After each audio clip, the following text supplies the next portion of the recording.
We want to welcome you to this space conference. I'm Ron Packard, member of Congress from San Diego County, and kind of acting as the introduction to our conference. And before we get into any of the speakers that have come for this morning's session, I'd like to call upon Charles Miller, who is the Vice President of Events for California Space Development Council, and he's been responsible for putting this conference together, and we're very grateful for his efforts. We're very grateful for you being here. We want to welcome you to San Diego. We're sorry for the weather, but really we're not. We've been praying for rain, and it's awful to be sorry for something that you've been praying for in this area, and the rains have certainly come. But we hope that you'll enjoy it while you're here. We'd like now to turn the time over to Charles Miller and hear from him. Following Charles Miller, we'd like to have Alan Morse come forward and also welcome you. He's the new president of the San Diego L5 group, and we're very grateful for him. I have the chance to meet with Alan Morris rather regularly in my office up in North County, and come to respect him as one of the real leaders of this movement. And so we'll hear from him, and he'll give it to us a reading after Charles. Thank you, Congressman Packard. I just wanted to say a few words about California Space Development Council. This is our 7th annual California Space Development Conference, and wanted to tell you a little bit about us, tell you a little about this conference, where we're going, what we want to do with it. CSDC was formed in 1984 out of local grassroots pro-space groups here in California, and has the mission to create a spacefaring civilization that will establish communities beyond the Earth within our lifetime. As an organization with that type of purpose, we're very focused, we're very, we know where we want to go, and have a very clear idea about priorities among programs and what needs to be done next. And I'm sure most of you share it. We want to go there quickly. When we say spacefaring civilization, to us, what that means is thousands of people living, working, and playing in space. A breakout. It doesn't mean a couple dozen government employees. Most of us people, as citizens of this nation that don't have some other special interest in the group, are why we think it's a high priority is because it's for us. It's for maybe we won't go, maybe it'll be our neighbors or friends or relatives, but we see it as a species driving event that will be marked in all history for a long time. And so that's our motivation. We have 2 or 3 different things that we think are a high priority. One of them, obviously, is to get the rest of the public to see space as we do as a higher national priority. We are not happy with a number of our national leaders. We don't think they have figured out the message to deliver to the American people yet that will make it a higher national priority. Exploration isn't it. But we think it's there. We think as people that are in constant contact with the grassroots that we have some ideas. We're debating ideas now. If you're interested in debating one of these ideas, I suggest you come to 4 o'clock to what has been labeled the Luna 2010 proposal. It's generated a lot of excitement throughout CSDC, and it's spreading rapidly to the rest of the space movement about getting to the moon and developing it possibly the 51st state of the nation. The second thing we're very supportive of is the commercialization of space.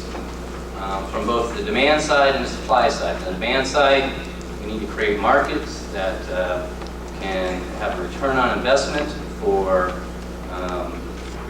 businessmen and entrepreneurs to invest significant resources. One of these we think possibly is solar power, clean solar power, totally renewable. There's a number of ideas how to do that. Another idea is tourism. There's other people working on medical technology and other solutions to major health things. So we think that is one thing that needs to be done. On the supply side, I'll leave that to our good friend Congressman Walker, who has introduced a bill in the Congress called the Space Commercialization Act, the Omnibus Space Commercialization Act. We have high hopes for this bill. It has a range of things tax incentives and breaking down barriers on the supply side. And really one of them, the third thing on them, is really a supply side issue, is the cost of getting to space. And this is what this conference is about.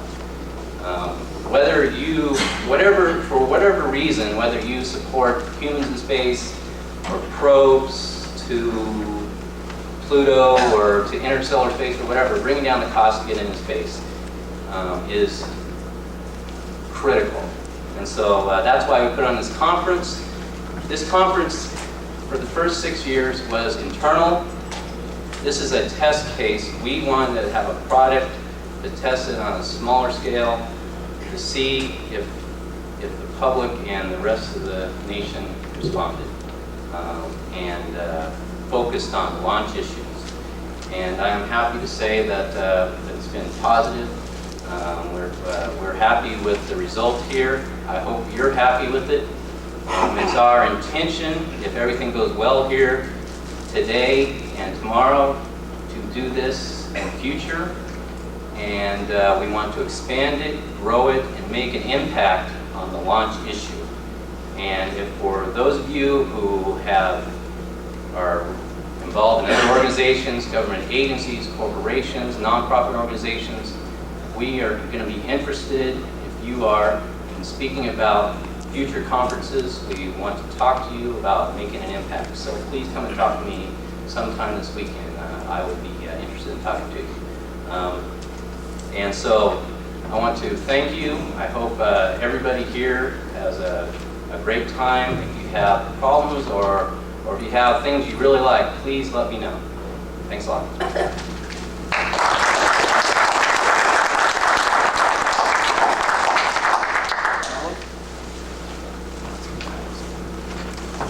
Well, I want to welcome you all to San Diego for the conference.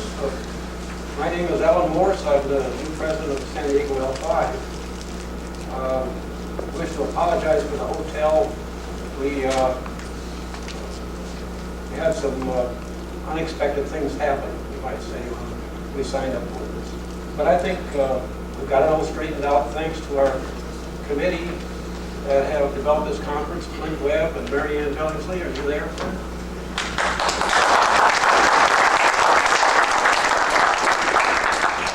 Clint's worked real hard getting all the speakers, getting it all organized. He was the chairman of the committee. I believe Mary Ann was off someplace running things. Hospitality suite. She's in the hospitality suite, which is incidentally on the 10th floor. You have to use 2 elevators. Typical of the space business, we have a 2-stage elevator. So you go to the 5th floor and then you go straight out. I went the wrong way this morning. You go straight out and you get the other elevator to go to the 10th floor. So we want to welcome you all. I'm not going to apologize for the weather. We love it. We haven't got quite as much as Los Angeles, so it's coming out real good. So incidentally, this space commercialization thing started right here in San Diego, and Ron Packard was the first one to introduce the bill on commercial space launches. And he's had quite a bit to do with it. And so I'm going to turn the meeting back over to Ron Packard. Thank you very much, Al.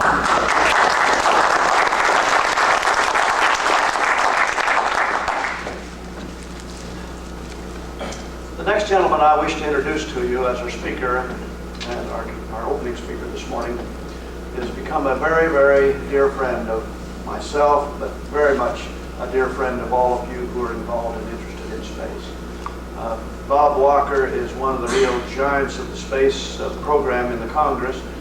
He is the ranking member of the Science, Space, and Technology Committee on the Republican side. He's our leader. I look to him for leadership, and I respect him as the leader of our committee on the Republican side.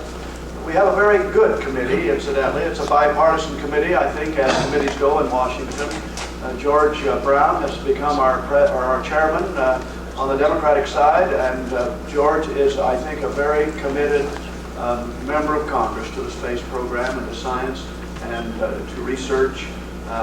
We're very grateful for him there, frankly, because we see that the committee is focused into those areas where we've had difficulty focusing in the past, and frankly, we look to him as one of our good leaders. But it's Bob Walker that I really feel is my expert and the man that I deeply respect and honor. He's a member of Congress from Pennsylvania. He served for some time there. He's, you're in your 8th term. And that, in an anti-incumbent year, makes it for a little bit of problems for some of us, but not for Bob Walker back in Pennsylvania. He's very, very popular. Pennsylvania right now is going through reapportionment, so Congressman Walker will be leaving shortly after his remarks to go back to Pennsylvania. The comment he made this morning to me was that he just doesn't dare leave the state for more than 24 hours. He might not have a district when he gets back. But as most of you know, reapportionment is extremely important this year, particularly to Republicans, because we feel that the majority has ruled the House for so long, and their agenda has dominated. And it's become very frustrating, difficult for some of us trying to get what we think is what the American people would like through. And so we're looking for a better balance in the Congress. I think that's what the American people are looking for. I don't know, even if you remain rather bipartisan, which most of us tend to do and should do, still I think the American people like to see a balance in the Congress in terms of the balance of power, because things get done then, and frankly, if I were to speak my heart this morning in my comments, it would be how much, or how little rather, this Congress has done for the 10 years I've been in Congress, and how much of a do-nothing Congress I belong to, and how frustrated I am and angry, frankly, along with the American people. But I won't talk to you about that. Because I could spend all morning on that.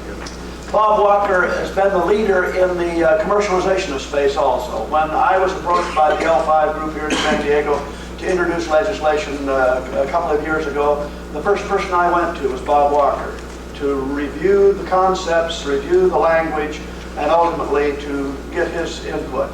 Bob was immediately supportive and pushed for and signed on to the bill, and then pushed to roll it into the space authorization bill, and was a major, major part of its success and passage into law. And now Bob has introduced extremely broad and important legislation that he will certainly expound upon this morning. And so he has been our leader in commercialization. And this conference, I believe, should recognize that he is one of the leaders in commercialization of space in the country. He has direct pipeline to what was Admiral Truly's office. As you know, Admiral Truly will be replaced, and that will create some new and interesting experiences for us as we break in what we kind of consider break in a new leader. I'll never forget the time that we broke in a new leader with when Admiral Truly came aboard, and when we were having such convulsions in the space program after the Challenger accident. Bob Walker is also the chief deputy whip of the Republicans, so he's a member of our leadership team in the House on the Republican side. Works directly under Newt Gingrich, who I think most of you know, and is his chief deputy. And frankly, it's Bob Walker that we deal with, the rank and file Republican in the Congress. We deal with Bob perhaps more than we do with Newt Gingrich. But we love him. He's our watchdog. You see him on the floor more than perhaps any other member of Congress, because by assignment we have asked him to defend the Republican positions on virtually everything on the floor of the House. That's a major, major assignment, because none of us are experts in all things. But I have to tell you, if there ever was a man that was an expert in all things, it would have to be Bob Walker. The man is a genius when it comes to the procedures, the annex that we have to face on the floor of the House. excuse me, and when we ask for a man to be there constantly on the floor to defend the Republican position, it is Bob Walker that's there, and he does a magnificent job. We couldn't, frankly, operate the Congress on our side of the aisle at least without a man like Bob Walker. He does it just to perfection. I'm deeply honored and greatly pleased, ladies and gentlemen, to join with him at this conference and to have the privilege to introduce him as one of my dear friends and one of my very, very respected colleagues, Congressman Robert Walker from Pennsylvania.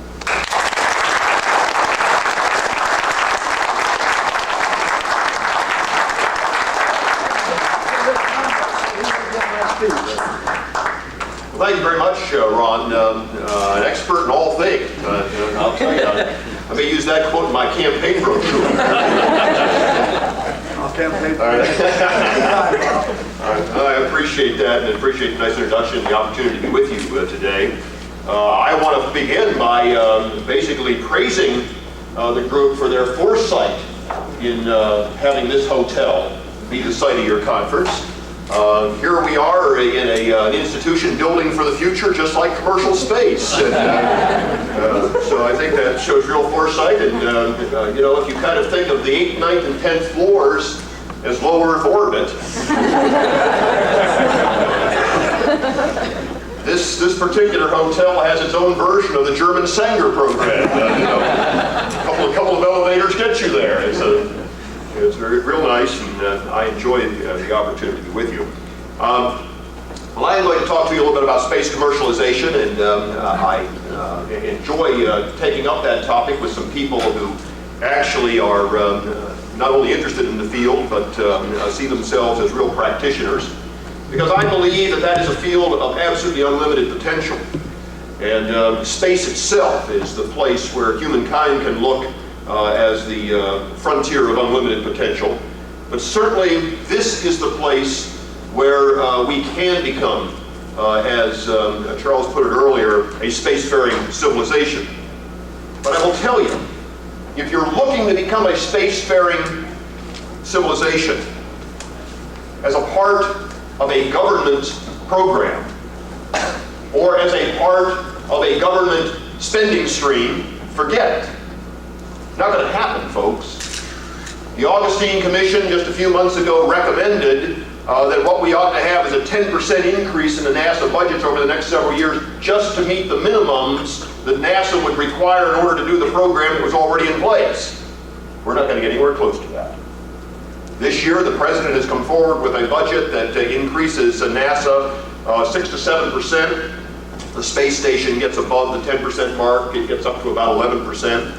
But the President's outline for space spending is the best that we're going to do.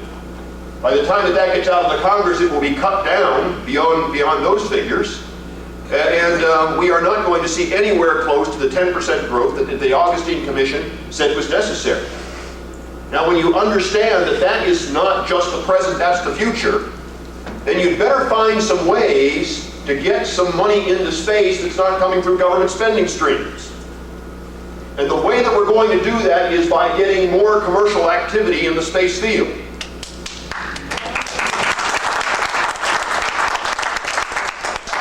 Think of it this way. I mean, you have a spending block in government that has been the major spending block for space for the last 2 or 3 decades.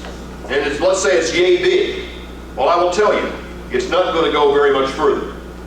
You know, particularly as a percentage of GNP, it is going to stay fairly steady for as far out as I can see. However, you've got this spending block for space that has been relatively small in the commercial space arena, $10 billion out of the overall GNP, that has the potential to actually explode. And I see the potential easily there to go to 1% of GNP in the commercial space arena, $50 billion a year. But to do that, you've got to have the right policies. And you can't depend upon only government as the way to make those, or make the spending work. You've got to find other people who are willing to put real money, take real money in the GNP and put it into this arena. And you can't do that by standing still. Now, Ron Packard made the issue here a minute ago, and I too could do you an hour on what's going wrong with the Congress. But the problem in Congress is, the fundamental problem is, it's a reactionary institution. It is the most fundamentally reactionary institution in the country today.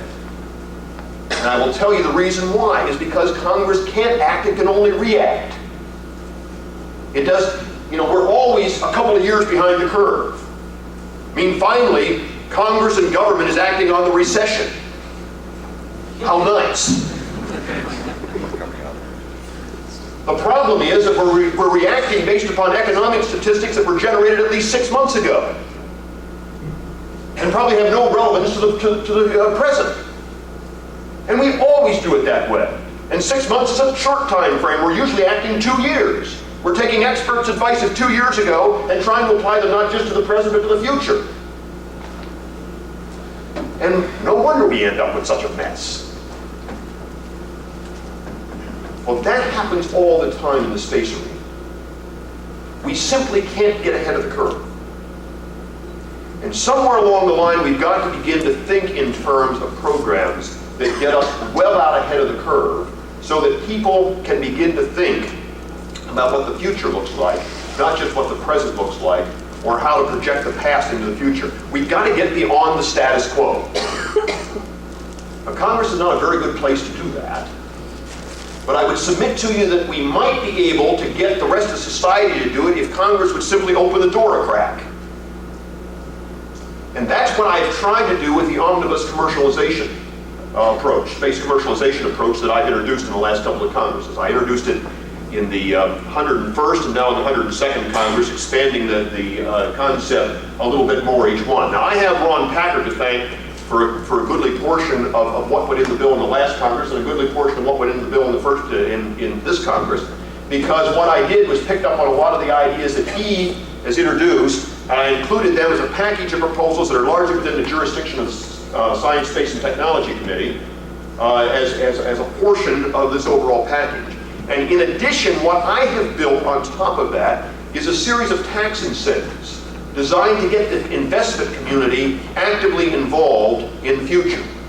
I don't want government to be the only people looking at space for the future. I want a lot of investment bankers, I want a lot of investment firms out there saying, hey, that's a place where we should take a risk. And so I've spent some time talking to folks on Wall Street. I spent some time talking to people as they come through my office about what is it that would get you excited about putting money at risk in space. And I've come up with some ideas. And I've tried to put those into the bill. Let me give you a couple of those ideas.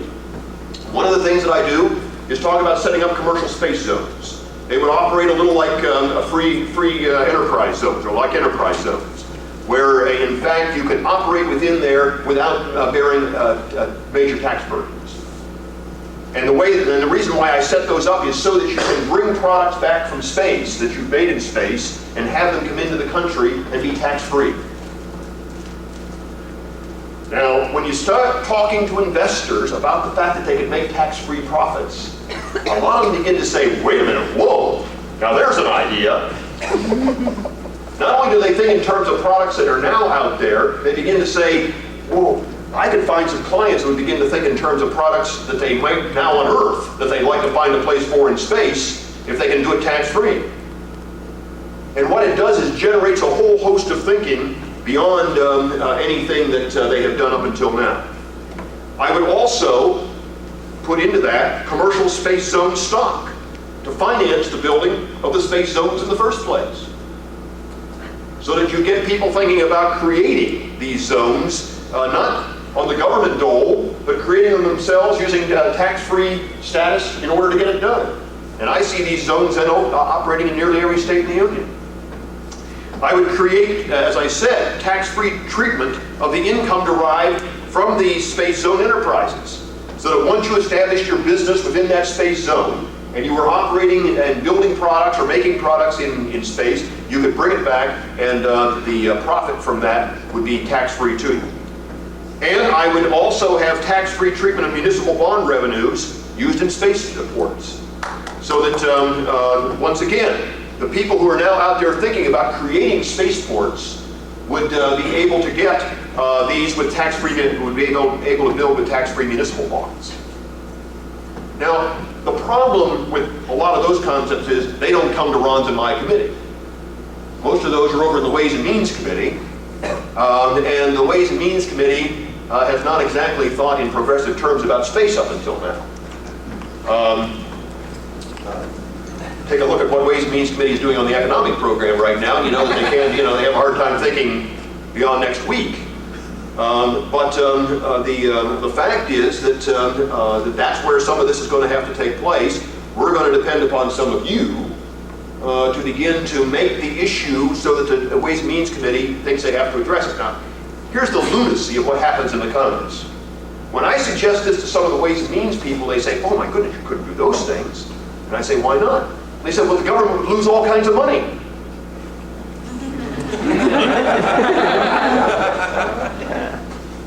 And I say, where? None of these things exist right now. We would build all of these for the future. If they made money, it would all be a plus. The government isn't losing anything. The government's not getting anything out of it right now. The government has nothing to lose for the future out of this. And they said, but you'd have people out there making money and not paying taxes on it.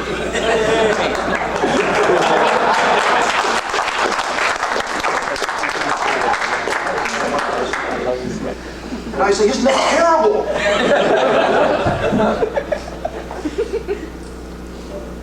And yet, we all know that they would be paying taxes on it, because insofar as they employed people, insofar as you expanded the economy, there would be massive amounts of revenue come back from that kind of business.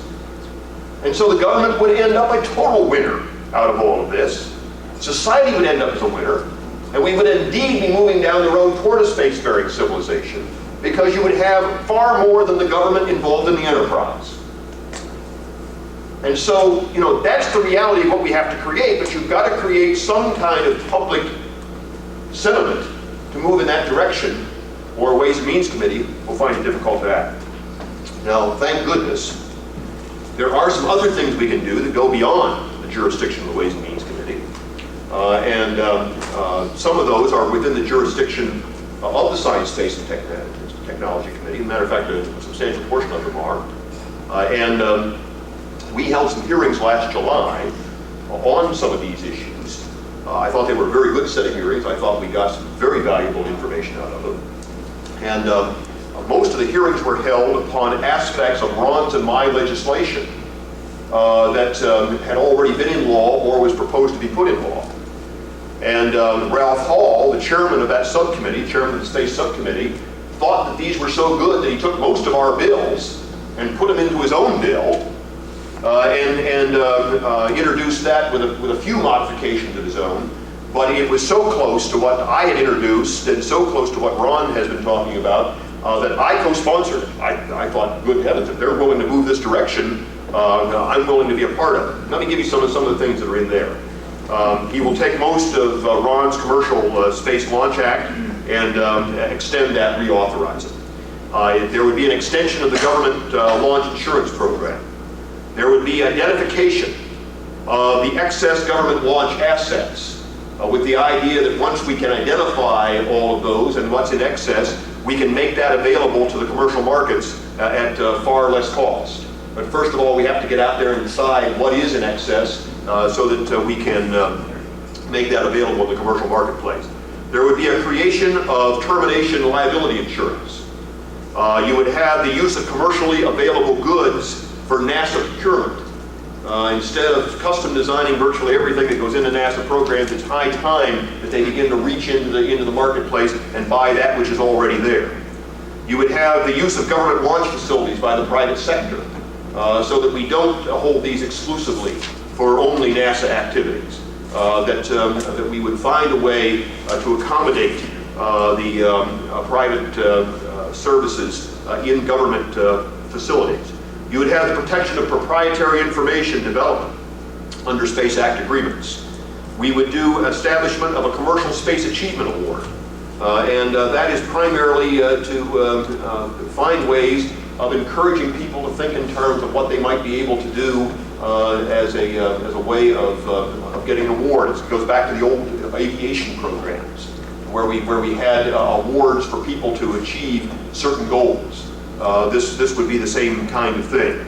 And probably most important, we would establish a voucher program under this bill.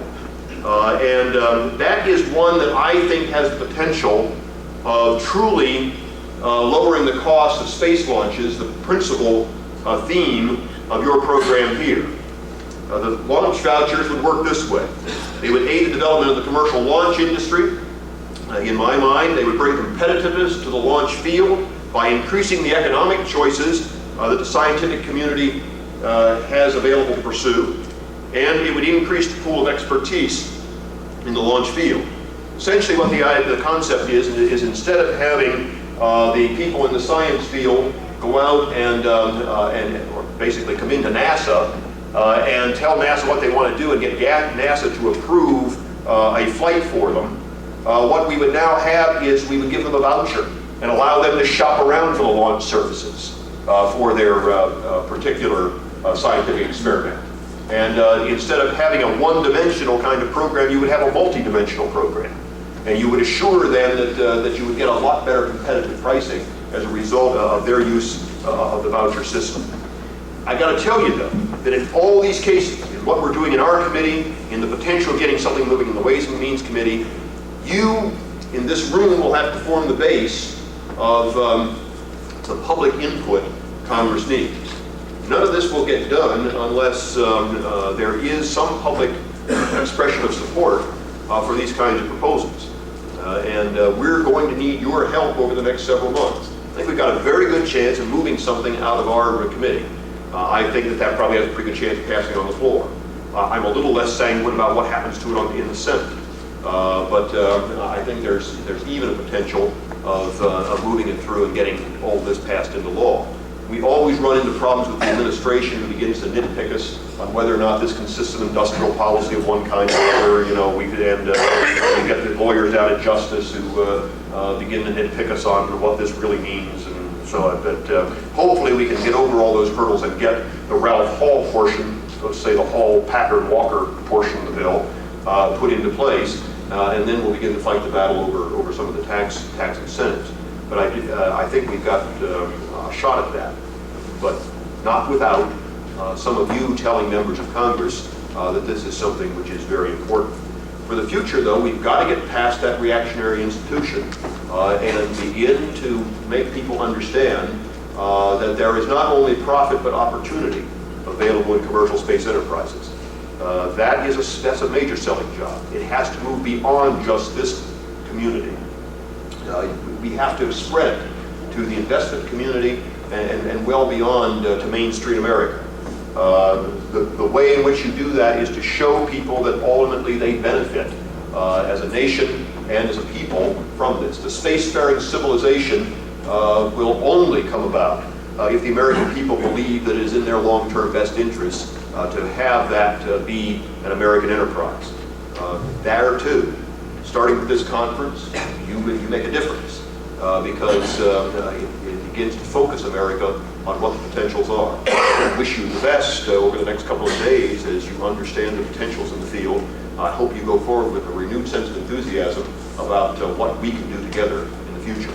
Let me cut it off there, and I'll be glad to take questions that you might have.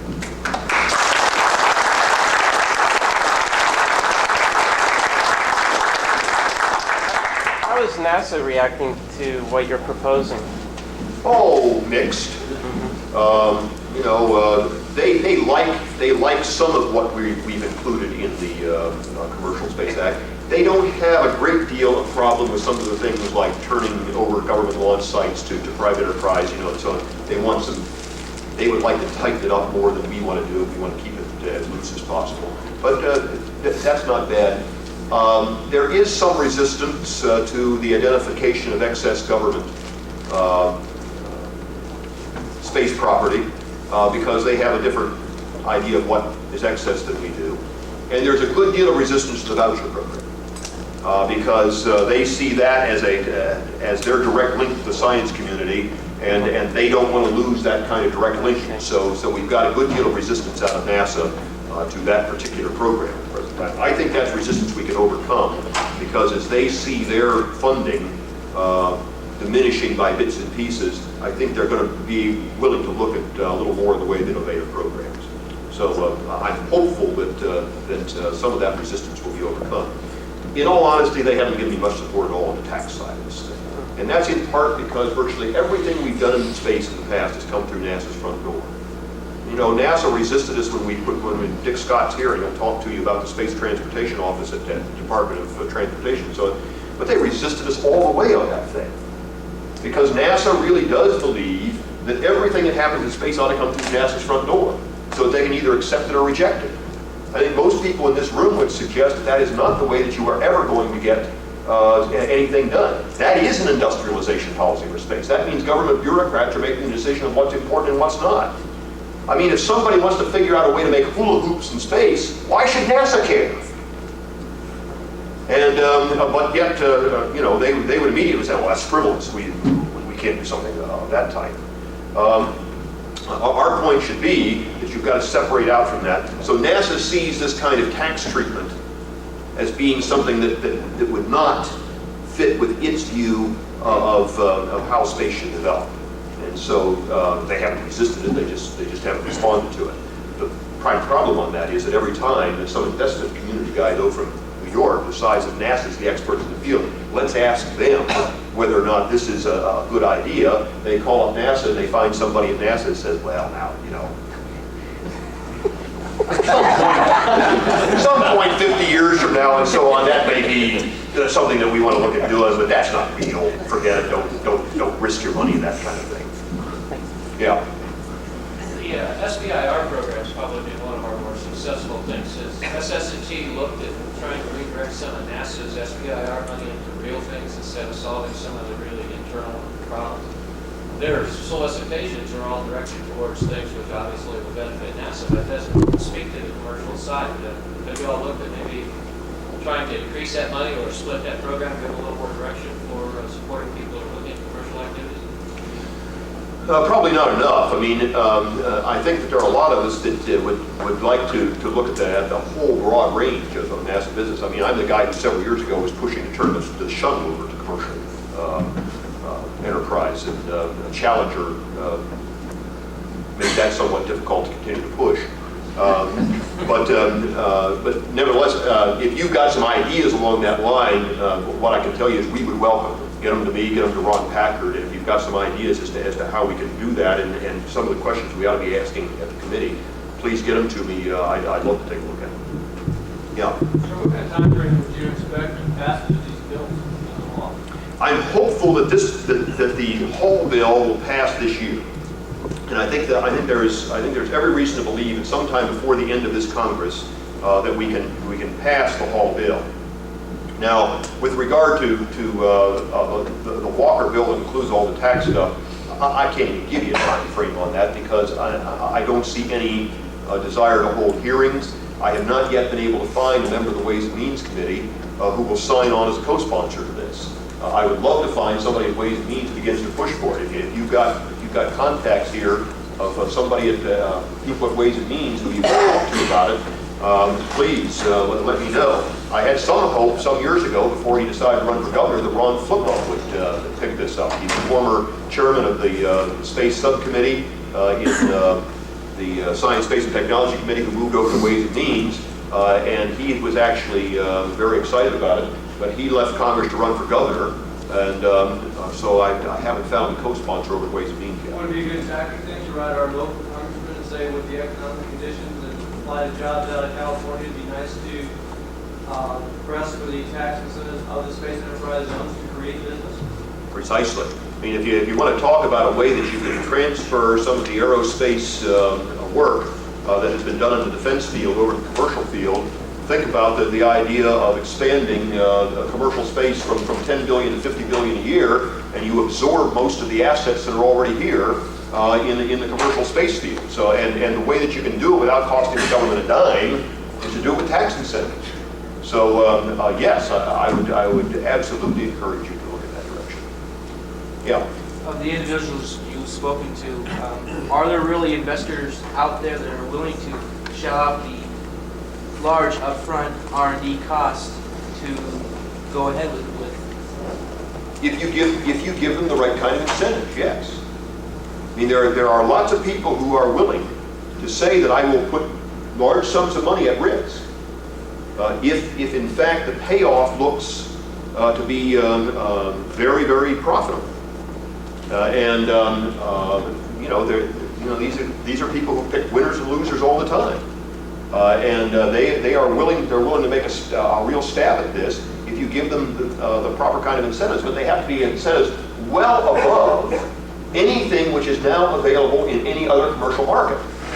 Because if you compare space with anything else that they can do, even the most high-risk things here on Earth, space doesn't look like a very good investment. So you've got to make certain that your incentive for them to take the risk is well above anything else that is out there. And that's the reason why this goes so far in making those kinds of incentives available.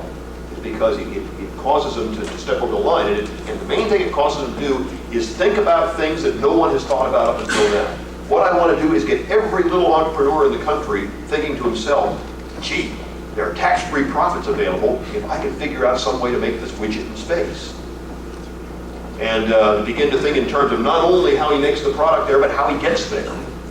And begins to talk to his friends about, how do we possibly get there and do it cheaply? And so that investment money begins to go into all kinds of exotic technologies that appear to have the potential of getting low-cost transportation to orbit. I mean, those are all things I want. I want that kind of issue just fomenting and generating in society. The only way you get there is to offer just absolutely unbelievable incentives for doing it. And my point is, these are the kinds of incentives that I have been told by those guys on Wall Street are the sort of unbelievable incentives that they would respond to.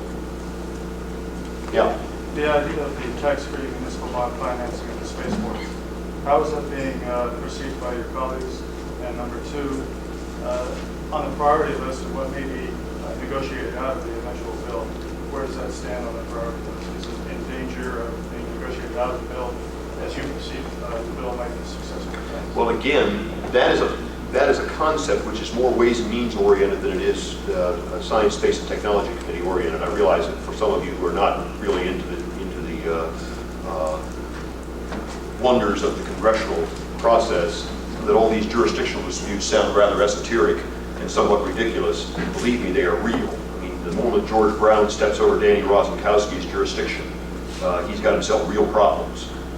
So that is more Ways and Means. Now, do we have a shot at that one? I think at that one, there's a much greater shot at getting that one done than there is some of the rest of the tax incentives that I'm talking about.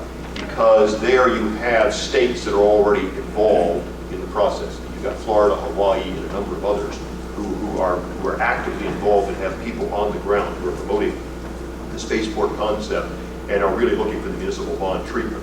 And I do believe that Ways and Means is likely to respond to that one in a positive way in a much narrower time frame than some of the rest of the more exotic kinds of tax treatment issues that I have.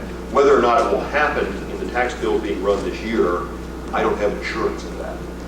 But I think that one is something that can get done. Yeah, back here. I'd like to confirm what you and Congressman Walker and your colleague Packard are saying on a rationale to get the American masses and the taxpayer particularly behind the space program. Planetary science and exploration is not the thing, it's what you're talking about, which can be boiled down to ROI, return on investment in the development of space resources, which I think should be our focus. My question is, in the 100th Congress, under Brown's leadership, we passed an authorization to the NASA appropriations bill. That changed the charter of NASA with regard to space settlement and gives NASA a mandate and also a responsibility to report every 2 years on what it's doing relative to space settlement. That legislation has been apparently buried, quietly ignored by NASA, and I'm wondering if the two of you know what's happening with it and whether anything can be done to shake NASA up on that regard, in that regard. Well, to give you a feel for kind of the way in which government bureaucracies work, I'll digress for just a minute. I'll come back and answer your question. I'm the guy who changed the Organic Space Act back some years ago to make NASA also the implementer of commercial space development. You know, we now have that line in the charter as well. When I did so, I did so in the belief that this would broaden the whole scope of the issue. NASA immediately took that and narrowed it and said, well, what that means is we need to create a commercial space office and not permit anybody else to ever deal with the subject. And so I am left 10 years later wondering whether I won or lost. I still thought it was important to have NASA understand that this is one of the things that has to be done in space. So, but come back to your area. NASA, I'm sure NASA's interpretation of space settlement is that you're for a space station. And so, well, I'm just saying to you, I mean, you know, NASA's report back to you will be, yeah, we're implementing that part of the charter. We're aggressively working toward putting human beings on a permanent basis into space aboard space station. And so this is space settlement. And obviously we want to build beyond that in the future, but this is as much as we can do right now. So NASA is implementing it within the context of the resources they have available by moving aggressively on space station. And I'm certain that will be their interpretation. So yeah, you've got the language there, and ultimately we hope that it would expand beyond it, but once they get 4 people on a long-term basis into orbit, they will be settling space. Yeah? Will international cooperation be involved in commercialization? Well, I think the reality is that we're moving toward a global economy, and that you can't get away from the fact that international cooperation is going to be a part of that. You know, when you start talking about investment, you're talking about a flow of capital around the world. You can't get away from the fact that somebody getting up in the morning can instantaneously invest not only in the New York Stock Exchange, they can invest in the Tokyo Stock Exchange.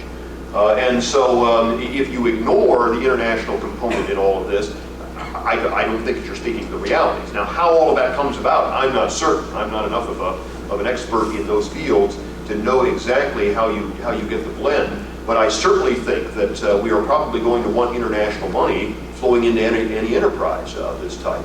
I think the advantage to the United States in being in the forefront of that is we are viewed around the world as being in the forefront of the technologies in this area. And so therefore investing in programs that we come up with is probably to our advantage. It's one of those places where we can begin to do something about the balance of payments problem. It's one of those areas where we can begin to exert national stature and prestige. Because we will be seen as credible in anything that we want to do. So that the flow of dollars should be this way, but I think we ought to look at the fact that the flow of dollars may be international, not just national in nature. The thing that I see all the time happening is that the international partners that we have help us drive our programs. One of the only ways we were able to save the space station in last year's appropriations battle was because we had international commitments on it. And my guess is that is something which is also important to us as we proceed down the route on all of these things, is to have it be international in character, so we're not just depending upon the voting blocks in Congress to move the And in fact, the space station may be the forerunner of the internationalization. It's setting the pattern already, and so I don't think you can avoid it. One more question. Okay, all right, we'll go back here for one more. Yes, Congressman Robert Largo-Rosino from Santa Barbara and Congressman Bill Thomas from Bakersfield are looking at co-sponsoring your bill. However, their districts cover military installations, particularly Vandenberg Air Force Base and Edwards Air Force Base. And the Air Force has some serious problems with some of the language to this bill. On the state level, State Senator Gary Hart has just recently introduced some legislation to create a California Spaceport Authority office known as the Office of Commercial Space Launch Assistance. First of all, how do you see trying to appease the Air Force and their problems that they have with your bill? And secondly, how do you see your bill possibly dovetailing into California's final efforts to get something going here? Well, if the Air Force had a problem, we're certainly willing to talk to them about whatever problems they have. I mean, we address the issue of using some of those military facilities in two ways in the bill. I mean, first in the excess capacity kind of argument, and secondly in the use of government facilities for private launches. Those two things are both included in here as a way of beginning to use military assets for commercial development. I believe that's part of the problem right there. Okay, no, I understand. And if there are problems there, we're certainly willing to look at the problems and find out whether we can accommodate them. Again, you have a kind of intransigence in government bureaucracy, which is often difficult to overcome. I mean, they don't like anything new. They don't like the thought that all of a sudden people are going to be coming into their facilities who weren't allowed to be there before. They certainly don't like the idea that some of their facilities are going to be declared excess. You know, there are just all kinds of things that are antithetical to the way that they work. And so in some cases we may have to decide we're going to run over them. But if in fact there are real issues that they have to address, I'm not at all concerned about modifying aspects of the bill. And my guess is that the committee would look at amendments in the course of our process that would make it more accommodating to those interests.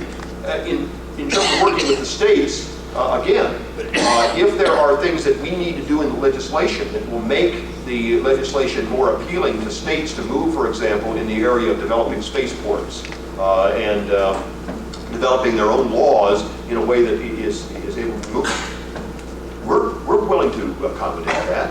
We're very amenable to those kinds of changes, and we would love to have the suggestions because to some extent these are things that we worked out on our own after talking to a group of people who happen to testify before the committee. But if there are other good ideas out there, wonderful, get them to me. As a matter of fact, if any of you have ideas beyond this that are not included in the bill, you didn't hear me talk about something today that aren't there. When I introduced the Omnibus Commercialization Act in the next Congress, I would love to have it be 5 times as thick as the present one is, with all kinds of new ideas that will also cause heartache at NASA and the Air Force.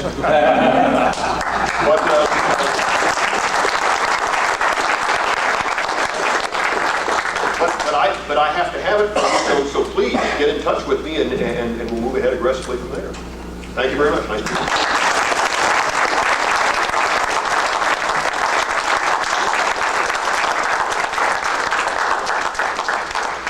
I think that was a magnificent presentation and a very, very good exchange, and we appreciate it very much. We've extended beyond our time, and I'm going to be in fact, I've laid aside my remarks, and I'd simply like to piggyback on some of the things Bob addressed and maybe fill in 1 or 2 blanks, and then conclude, because I don't want to start our portion out putting your whole conference behind schedule. As you well know, and I just alluded to it briefly, that there will be a replacement at the top of NASA. And I don't know how deep that will go in terms of other manpower or woman power changes. But it is a time for us to relook at policy and direction that NASA goes. And it's another opportunity for some of us and some of you, some of us in Congress and some of you in the business and in the industry, to help to redirect and perhaps rechannel the direction we want to go. Because new leadership gives new opportunity to emphasize some areas, particularly in this instance, commercialization, where we may not have gotten the kind of attention in that issue from past leadership. So that's another possibility for us is to help develop the direction that new leadership will take us. Secondly, as you well know, budget constraints, in fact, one of the real frustrations that Bob and I have had on an ongoing basis is the total inability, the incapability of the Congress to deal with budget. We simply are not able to budget without going into huge deficits and imposing huge tax increases on the American people. And we resist that constantly, both aspects, but the Congress is not willing to lay aside new ideas and new programs and new social spending when they don't have the money. If they can't get deficits to increase, if they can't get new taxes, rather than drop the idea, they lay it on business, they lay it on industry, and we have such an anti-business climate in the Congress now that business is literally groaning under the weight of government because of the regulations and the taxes and impositions and cost of new social programs. And a good illustration of that's going to be to just watch the National Health Plan. how they're going to try to lay that on you. And so that problem is a constant problem we deal with. And now that we see cutbacks in the defense budget as being one of the favorite ways to try to recapture some dollars to reprogram into their social programs and new programs, some of us are going to have, and some of you are going to have to take a leadership role in try to manage how those reprogrammed defense dollars are going to be spent, where they're going to go. There'll be sizable dollars coming into the budget that will be reduced from the defense budget. My proposal, and one that I'm looking at to literally introduce legislation, would be to require that no less than 50% of all reprogrammed DoD dollars in the upcoming budget would go for deficit reduction only, and not for any possible other programs. Half of it for deficit reduction. And for the other half, and perhaps even more importantly, on the other half, it would go for programs that would rebuild our economic infrastructure, education, science, and R&D works. If we could plow significant new dollars or transfer from what now DoD is doing in terms of research and development in space and in science, if we could reprogram those dollars right back into, and Bob alluded to it in his Q&A, if we could reprogram those dollars back into science and research and space development, then we would keep the very same industries that we take the money away in DoD, and we'd keep the same infrastructure within the private sector to where we could continue and actually build upon the research and development. So that's what I would like to see us do. Half for deficit reduction, the other half to go into science and research and development and education and those things that would rebuild America's infrastructure. Surely we don't want to see those reprogrammed DoD dollars to go for new social spending and for increased existing programs that simply does not rebuild America's fundamental ability to compete. And one last item I'll mention, and then I hopefully we'll be close to on schedule, maybe 4 or 5 minutes behind. I'm also looking to add into my previous Space Commercialization Launch Act the concept of, and we intentionally at that time limited that the intent of that bill to deal with NASA launch only. We felt that if we included the DoD launches and other agencies' launches, that we would get enough resistance that we may not get the bill passed. And we wanted to make a foothold into this move toward commercialization. And so we limited it to NASA launch only. But now I'm looking to include in either a bill of my own or attach it on to Bob's or Ralph Hall's bill, the concept that we include all government launches, not just NASA launches, be commercialized. So that all DoD, all energy, and all other launches through government agencies would come under the umbrella of the original bill that we passed, and thus make all launches be commercialized unless they're absolutely necessary for security purposes and for the shuttle purposes. With that in mind, ladies and gentlemen, I won't go further. I had a speech prepared, and I'll forego it. It's merciful to you, believe me. And simply, yeah, we'll include in the record.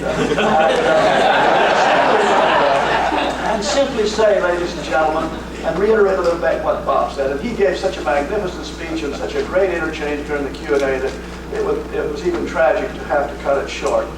He is truly one of the giants that I spoke of earlier, and I deeply appreciate him coming out this morning to be with us and to make this significant contribution. But ladies and gentlemen, we can't do it alone. Bob and I and all your friends back there on the committee can't do it alone. We've got to have a lot of help, and how grateful we are for these L5 groups around the country and certainly here in the West. And you're the ones that can really motivate the private sector and even motivate some of our detractors back in the Congress by inundating them with your concepts, your letters, your phone calls, your visits when you go back to Washington, and let them know how crucial it is that we open up the heavens to commercialization, not to militarization. There's a great concern among the Democrats and the liberals of Congress not to militarize the heavens. And that's fine. We'll agree with that. Let's commercialize it, though. For heaven's sakes, that's our great frontier yet to be explored, and you and I together can do it. Thank you very, very much.